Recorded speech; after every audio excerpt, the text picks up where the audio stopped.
लहरीपणामुळे शेतकऱ्यांचं पांढरं सोनं कवडीमोल भावामध्ये विकलं जाते आणि यामुळे शेतकरी हवालदिल झालेला आहे। तर जिल्ह्यामध्ये केंद्रीय पथकाने देखील पाठ फिरवली आहे, त्यामुळे शेतकरी हतबल झालेला आहे। पाहूयात शेतकऱ्यांच्या व्यथा या रिपोर्टमधून।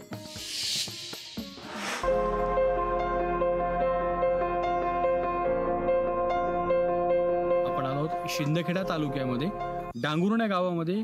इथे या शेती पिकाचं किती प्रमाणात नुकसान झालं आहे हे पाहू शकता। माझ्या पाठीमागे हे पिकं आहेत, पिकं जळालेली आहेत।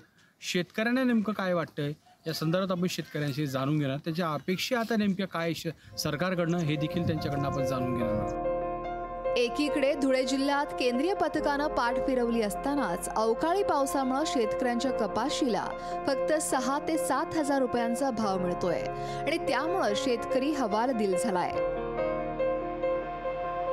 सध्या भाव आता सध्या चालू आहे 6,000 पण 7,000 भाव चालू आहे। आता आमची अपेक्षा अशी होती की आम्हाला निदान 10,000 पर्यंत तरी भाव पाहिजे होता, म्हणजे जे आमचे गेलेले जे नुकसान झालेलं आहे त्यात त्यानंतर भरपाई आमची भरपाई निघू शकते बाहेर।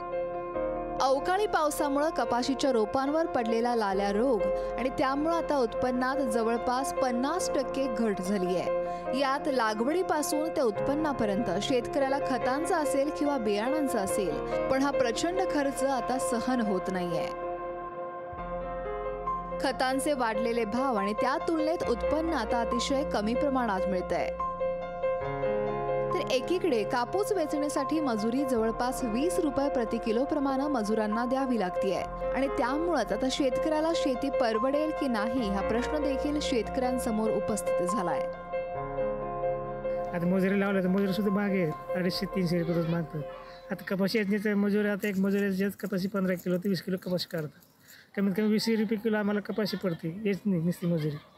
आता नेमणे टोपणे दुसरा खर्च आम्हाला परवडत नाही शेती।